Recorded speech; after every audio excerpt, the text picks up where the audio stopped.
दुर्ग साहू संघ तहसील अध्यक्ष पोषण लाल साहू ने सामाजिक एवं राजनीतिक मुद्दे पर साधना न्यूज से खास चर्चा की। आपको बता दें, पोषण लाल साहू दुर्ग बोरसी उपकार नवयुवक मंडल के 17 सालों तक अध्यक्ष रहे हैं। 1 साल इकाई अध्यक्ष के कार्यकाल पर काबिज रहे, वहीं 2 साल तक परिक्षेत्रीय अध्यक्ष रहे हैं। वहीं वर्तमान में पार्षद प्रतिनिधि के रूप में अपनी सेवाएं दे रहे हैं।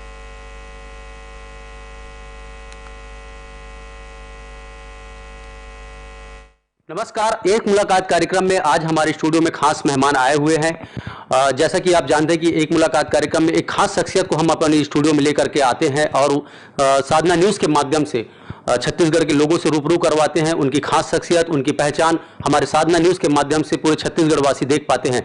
और इसी तारतम्य में आज हमारे स्टूडियो में पहुंचे हैं बहुत ही मशहूर साहू समाज के वरिष्ठ पदाधिकारी पोषण लाल साहू जी। आपका स्वागत है। सर, 17 साल तक आप नवयुवक मंडल के अध्यक्ष रहे हैं। इन 17 सालों में क्या बड़ी उपलब्धि साहू समाज के, विशेषकर साहू समाज के नवयुवकों के लिए क्या आपकी बड़ी उपलब्धि रही है, बताइए। मैंने 17 साल नवयुवक मंडल, उपकार नवयुवक मंडल का अध्यक्ष रहा। उस नवयुवक मंडल के अध्यक्ष बनने के बाद मैंने युवाओं को नवयुवक मंडल में जोड़ा और विभिन्न प्रकार के सांस्कृतिक कार्यक्रम, खेलकूद, इनके लिए मैंने उनको प्रोत्साहित किया और बहुत साल तक हम लोगों ने कबड्डी का भी कार्यक्रम कराया। और उसके बाद नवयुवक मंडल में आने के बाद ही मुझे समाज सेवा का यह अवसर मिला, जिसके माध्यम से मैं धीरे धीरे मुझे लोगों ने और साहू समाज का इकाई अध्यक्ष बनाया। फिर गांव वालों ने मिलकर के मुझे ग्राम विकास समिति का अध्यक्ष बनाया। तो निरंतर मुझे नवयुवक मंडल में आने से ही समाज सेवा करने का अवसर मिला और उसी नवयुवक मंडल, आज भी हमारे नवयुवक मंडल चालू है, जिसका डॉक्टर खिलेंद्र कुमार साहू अध्यक्ष है। तो हमारा समिति आज भी चल रही है। क्योंकि मुझे निरंतर अलग अलग पद दिया गया, इसलिए मैं ग्राम विकास समिति का अध्यक्ष, फिर इकाई साहू समाज के अध्यक्ष बना और इससे समाज के लोगों को और समाज में विद्यमान बुराइयों को दूर करने में, क्योंकि जब तक हम लोग समाज में नहीं जाते, समाज में नहीं उठते बैठते, तब तक हमें समाज के बारे में ज़्यादा जानकारी नहीं थी। और समाज में आने के बाद समाज की जो बुराइयां हैं उसको कैसे दूर करें, सामाजिक रोटी बेटी की बात है या समाज में घर में किसी की कलह हो रही है, उसको समाधान करने का जो अवसर मिला। अच्छा, इकाई अध्यक्ष का आपने जिक्र किया, कब तक इस पद पर आप काबिज रहे? क्या है ये इकाई अध्यक्ष? साहू समाज का जो छत्तीसगढ़ एकीकृत नियमावली के तहत छत्तीसगढ़ साहू समाज, उसके बाद जिला साहू संघ, फिर तहसील साहू संघ, फिर प्रक्षेत्र साहू संघ, उसके बाद हर गांव में और हर वार्ड में जी एक इकाई होता है जहाँ पर का एक पदाधिकारी होता है। तो मुझे एक छोटी सी, आदरणीय राजेश साहू जी जब जिला तहसील साहू संघ के अध्यक्ष थे, उस समय मुझे इकाई साहू समाज का अध्यक्ष बनाया गया बोरसी में। उससे पहले साहू समाज वहाँ संगठित नहीं था। तो वो इकाई एक गांव समझ लीजिए, एक गांव में जितने साहू समाज के लोग रहते हैं उन सभी को एक सदस्यता लेकर के उनके सुख दुख में, उनकी पारिवारिक कोई भी कार्यक्रम हो उसमें भागीदारी करने के लिए जो इकाई साहू समाज के संगठन करते हैं। और उसमें हम लोग, हमारे इष्ट देवी भक्त माता कर्मा का जयंती का कार्यक्रम हो और भी सामाजिक जो भी ये रहता है नियमावली के तहत हमको काम करने का, उसमें हम लोग करते हैं, वो होता है इकाई साहू समाज। सर, समाज में कई विभिन्न बड़े दायित्व पदों का आपने निर्वहन किया है। कितना जिम्मेदारी का कार्य है ये समाज में दायित्व निभाना, इस तरह के बड़े पद को विशेषकर खासकर? जो समाज की जिम्मेदारी होती है वो बहुत बड़ी जिम्मेदारी होती है। क्योंकि मैं क्या से पूछा है, मेरे को ध्यान से उतर गया।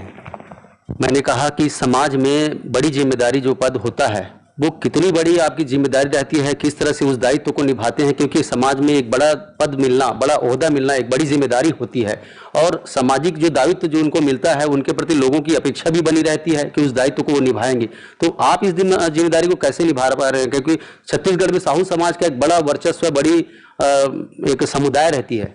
जी, बड़ी जिम्मेदारी कहा जाए साहू समाज का, ये तो बड़ी जिम्मेदारी तो है ही, क्योंकि समाज में अगर जिम्मेदारी निभाना है तो वो कहते हैं ना कि अगर समाज को सुधारना है, समाज का उत्थान करना है, तो आपको घर की तरफ पीठ करना पड़ता है और समाज की तरफ मुंह करेगा वही समाज सेवा कर सकता है। इस सामाजिक जिम्मेदारी को निभाने में मुझे पारिवारिक कष्ट तो होता है, क्योंकि घर का काम नहीं हो पाता और समाज की जिम्मेदारी ज़्यादा बड़ी है तो उसको निभाना पड़ता है। तो ये बड़ी कठिन जिम्मेदारी तो है, लेकिन निसंदेह भक्त माता कर्मा के आशीर्वाद से मैंने इकाई साहू समाज से पर क्षेत्रीय साहू समाज का भी दो साल कार्यकाल रहा। आपकी बड़ी उपलब्धि क्या रही है अब तक? मेरी बड़ी उपलब्धि, कितने पदों का दायित्व निर्वहन अब तक आप कर चुके हैं?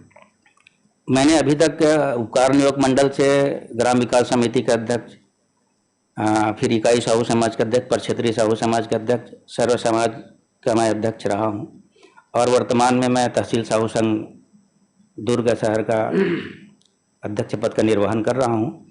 और इसमें मेरी उपलब्धि ये है कि मैंने समाज के जो विभिन्न और वार्डों में जो जहां समाज हमारा संगठित नहीं था, जैसे गंजपारा बांदा तालाब एरिया में हम लोगों ने, गया नगर क्षेत्र में बुरसी क्षेत्र में 5 नए इकाई बनाए, पोटिया में एक साहू समाज का बहुत अच्छा संगठन जी। आज की डेट में बुरसी, पोटिया, उरला, बघेरा, ये जो क्षेत्र है ये साहू बाहुल्य क्षेत्र भी है और यहाँ की संगठन बहुत मजबूत है। काफ़ी लंबे समय से आप समाज के साथ जुड़े हुए हैं, समाज के कई दायित्वों का आप निर्वहन कर रहे हैं। आपकी पारिवारिक पृष्ठभूमि के बारे में आप जानना चाहेंगे कि आपकी पढ़ाई लिखाई कहाँ से हुई, आपके परिवार में और कौन कौन है, बताइए। मेरी पढ़ाई ग्रेजुएशन तक हुई है और पढ़ाई लिखाई हमारे समय में तो इतनी साधन नहीं हुआ करते थे। मैं बोरसी से विद्यापीठ स्कूल पैदल आया करता था,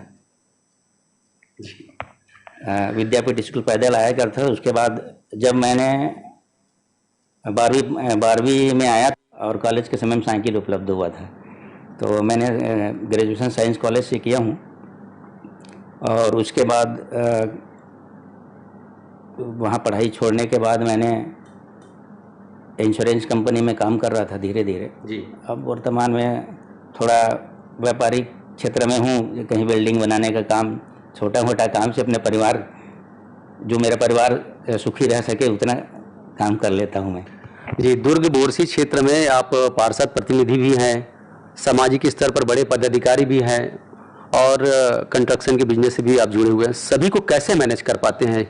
काफ़ी भागदौड़ बड़ी दिनचर्या रहती होगी आप?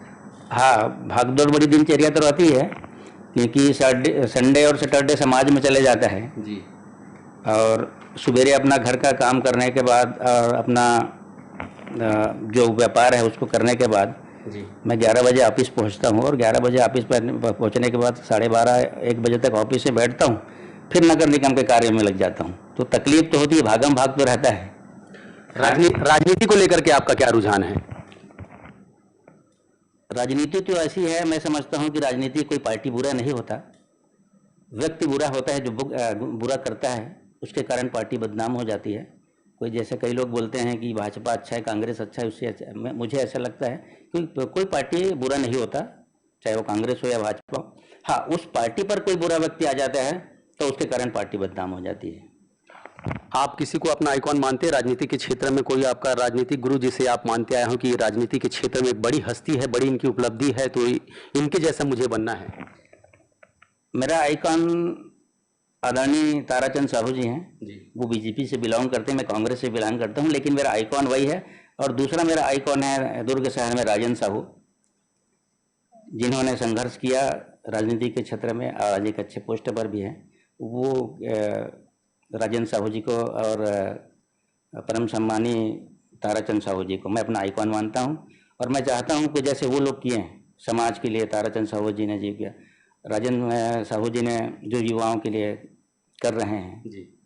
अभी तो वीडियो में हैं और अभी उनको बहुत कुछ आगे करना है, तो वो उनको मैं अपना आइकॉन मानता हूँ।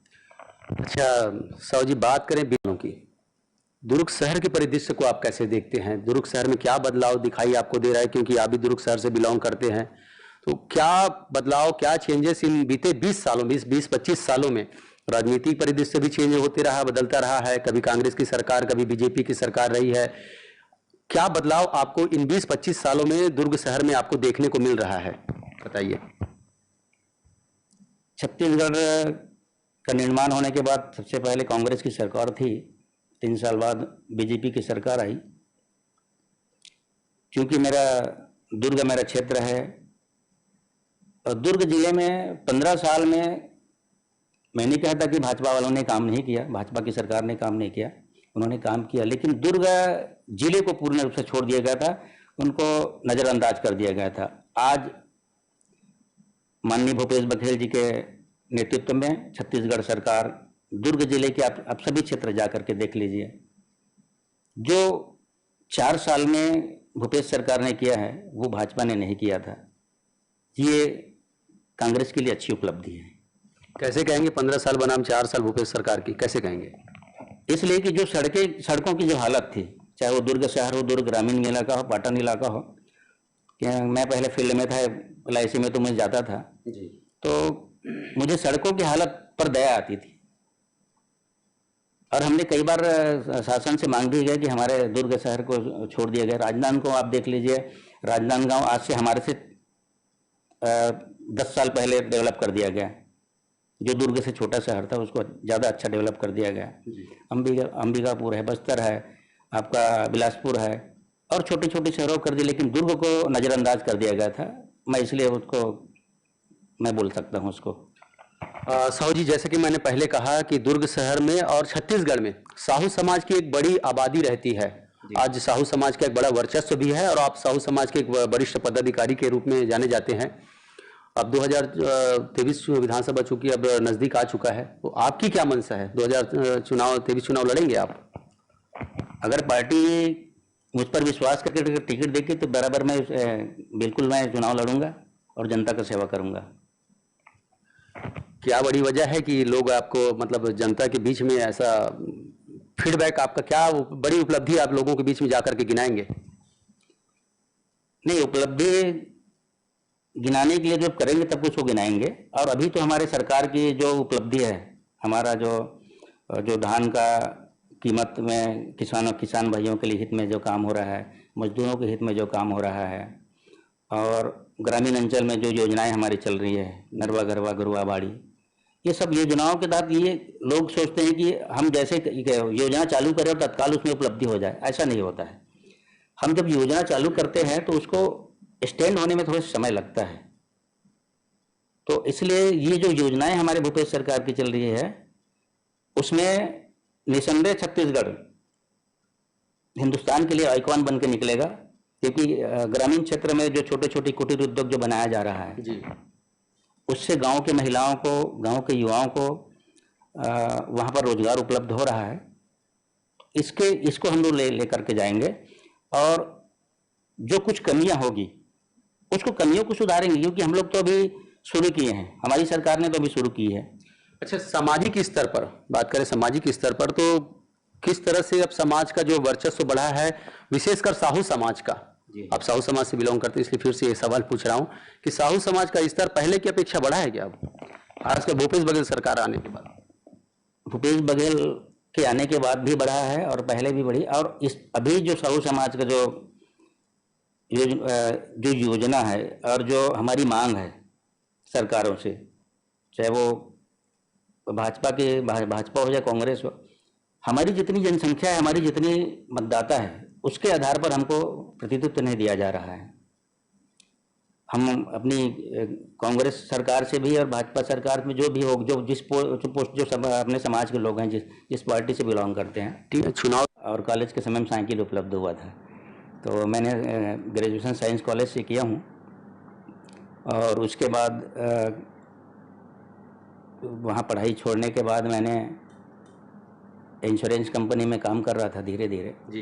अब वर्तमान में थोड़ा व्यापारिक क्षेत्र में हूँ, कहीं बिल्डिंग बनाने का काम, छोटा मोटा काम से अपने परिवार, जो मेरा परिवार सुखी रह सके उतना काम कर लेता हूँ मैं। जी, दुर्ग बोरसी क्षेत्र में आप पार्षद प्रतिनिधि भी हैं, सामाजिक स्तर पर बड़े पदाधिकारी भी हैं और कंस्ट्रक्शन के बिजनेस से भी आप जुड़े हुए हैं। सभी को कैसे मैनेज कर पाते हैं? काफ़ी भाग दौड़ बड़ी दिनचर्या रहती होगी आप। हाँ, भाग दौड़ बड़ी दिनचर्या तो रहती है, क्योंकि संडे और सैटरडे समाज में चले जाता है जी।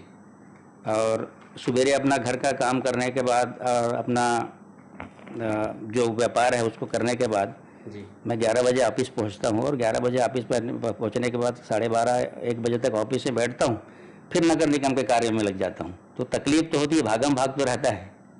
राजनीति को लेकर के आपका क्या रुझान है? राजनीति तो ऐसी है, मैं समझता हूं कि राजनीति कोई पार्टी बुरा नहीं होता, व्यक्ति बुरा होता है जो बुरा करता है, उसके कारण पार्टी बदनाम हो जाती है। कोई जैसे कई लोग बोलते हैं कि भाजपा अच्छा है, कांग्रेस अच्छा है, उससे अच्छा, मुझे ऐसा लगता है कि कोई पार्टी बुरा नहीं होता, चाहे वो कांग्रेस हो या भाजपा हो। हाँ, उस पार्टी पर कोई बुरा व्यक्ति आ जाता है तो उसके कारण पार्टी बदनाम हो जाती है। आप किसी को अपना आइकॉन मानते हैं राजनीति के क्षेत्र में? कोई आपका राजनीतिक गुरु जिसे आप मानते आए हो कि राजनीति के क्षेत्र में एक बड़ी हस्ती है, बड़ी इनकी उपलब्धि है, तो इनके जैसा मुझे बनना है? मेरा आइकॉन आदरणीय ताराचंद साहू जी हैं जी। वो बीजेपी से बिलोंग करते हैं, मैं कांग्रेस से बिलोंग करता हूं, लेकिन मेरा आइकॉन वही है। और दूसरा मेरा आइकॉन है दुर्ग शहर में राजन साहू, जिन्होंने संघर्ष किया राजनीति के क्षेत्र में और आज एक अच्छे पोस्ट पर भी हैं।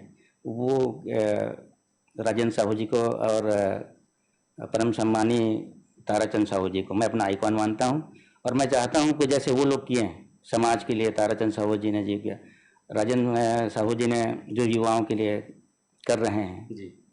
अभी तो भिड़े हुए हैं और अभी उनको बहुत कुछ आगे करना है, तो वो उनको मैं अपना आइकॉन मानता हूँ। अच्छा साहू जी, बात करें बीते 20 सालों की, दुर्ग शहर के परिदृश्य को आप कैसे देखते हैं? दुर्ग शहर में क्या बदलाव दिखाई आपको दे रहा है, क्योंकि आप भी दुर्ग शहर से बिलोंग करते हैं, तो क्या बदलाव, क्या चेंजेस इन बीते 20 सालों, 20-25 सालों में राजनीतिक परिदृश्य भी चेंज होते रहा, बदलता रहा है, कभी कांग्रेस की सरकार, कभी बीजेपी की सरकार रही है, क्या बदलाव आपको इन 20-25 सालों में दुर्ग शहर में आपको देखने को मिल रहा है, बताइए। छत्तीसगढ़ का निर्माण होने के बाद सबसे पहले कांग्रेस की सरकार थी, 3 साल बाद बीजेपी की सरकार आई। क्योंकि दुर्ग मेरा क्षेत्र है और दुर्ग जिले में 15 साल में मैं नहीं कहता कि भाजपा वालों ने काम नहीं किया, भाजपा की सरकार ने काम नहीं किया, उन्होंने काम किया, लेकिन दुर्ग जिले को पूर्ण रूप से छोड़ दिया गया था, उनको नज़रअंदाज कर दिया गया था। आज माननीय भूपेश बघेल जी के नेतृत्व में छत्तीसगढ़ सरकार दुर्ग जिले के आप सभी क्षेत्र जाकर के देख लीजिए, जो 4 साल में भूपेश सरकार ने किया है वो भाजपा ने नहीं किया था। ये कांग्रेस के लिए अच्छी उपलब्धि है। कैसे कहेंगे 15 साल बनाम 4 साल भूपेश सरकार की, कैसे कहेंगे? इसलिए कि जो सड़कों की जो हालत थी, चाहे वो दुर्ग शहर हो, दुर्ग ग्रामीण इलाका हो, पाटन इलाका हो, क्या मैं पहले फील्ड में था LIC में, तो मैं जाता था जी, तो मुझे सड़कों की हालत पर दया आती थी और हमने कई बार शासन से मांग भी गया कि हमारे दुर्ग शहर को छोड़ दिया गया। राजनांदगांव को आप देख लीजिए, राजनांदगांव आज से हमारे से 10 साल पहले डेवलप कर दिया गया, जो दुर्ग से छोटा शहर था उसको ज़्यादा अच्छा डेवलप कर दिया गया।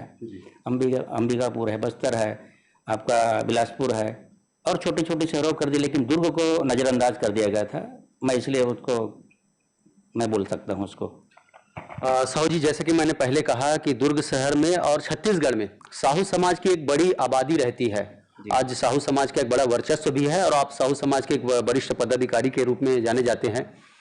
अब 2023 विधानसभा चूंकि अब नजदीक आ चुका है, तो आपकी क्या मंशा है? 2023 चुनाव लड़ेंगे आप? अगर पार्टी मुझ पर विश्वास करके टिकट देगी तो बराबर मैं बिल्कुल मैं चुनाव लड़ूंगा और जनता का सेवा करूंगा। क्या बड़ी वजह है कि लोग आपको, मतलब जनता के बीच में ऐसा फीडबैक, आपका क्या बड़ी उपलब्धि आप लोगों के बीच में जाकर के गिनाएंगे? नहीं, उपलब्धि गिनाने के लिए जब करेंगे तब कुछ वो गिनाएंगे। और अभी तो हमारे सरकार की जो उपलब्धि है, हमारा जो जो धान का कीमत में किसान भाइयों के लिए हित में जो काम हो रहा है, मजदूरों के हित में जो काम हो रहा है, और ग्रामीण अंचल में जो योजनाएं हमारी चल रही है, नरवा गरवा गरुआ बाड़ी, ये सब योजनाओं के तहत ये लोग सोचते हैं कि हम जैसे योजना चालू करें और तत्काल उसमें उपलब्धि हो जाए। ऐसा नहीं होता है। हम जब योजना चालू करते हैं तो उसको स्टैंड होने में थोड़ा समय लगता है। तो इसलिए ये जो योजनाएं हमारे भूपेश सरकार की चल रही है, उसमें निसंदेह छत्तीसगढ़ हिंदुस्तान के लिए आइकॉन बन के निकलेगा, क्योंकि ग्रामीण क्षेत्र में जो छोटे छोटे कुटीर उद्योग जो बनाया जा रहा है जी, उससे गांव के महिलाओं को, गांव के युवाओं को वहां पर रोजगार उपलब्ध हो रहा है। इसको हम लोग ले करके जाएंगे, और जो कुछ कमियां होगी उसको कमियों को सुधारेंगे, क्योंकि हम लोग तो अभी शुरू किए हैं, हमारी सरकार ने तो अभी शुरू की है। अच्छा, सामाजिक स्तर पर बात करें, सामाजिक स्तर पर तो किस तरह से अब समाज का जो वर्चस्व बढ़ा है, विशेषकर साहू समाज का, आप साहू समाज से बिलोंग करते हैं इसलिए फिर से ये सवाल पूछ रहा हूं कि साहू समाज का स्तर पहले की अपेक्षा बढ़ा है क्या अब, खासकर भूपेश बघेल सरकार आने के बाद? भूपेश बघेल के आने के बाद भी बढ़ा है और पहले भी बढ़ी, और इस अभी जो साहू समाज का जो योजना है और जो हमारी मांग है सरकारों से, चाहे वो भाजपा हो या कांग्रेस हो, हमारी जितनी जनसंख्या है, हमारी जितनी मतदाता है, उसके आधार पर हमको प्रतिनिधित्व नहीं दिया जा रहा है। हम अपनी कांग्रेस सरकार से भी और भाजपा सरकार में जो भी हो, जो अपने समाज के लोग हैं, जिस पार्टी से बिलोंग करते हैं। नमस्कार, एक मुलाकात कार्यक्रम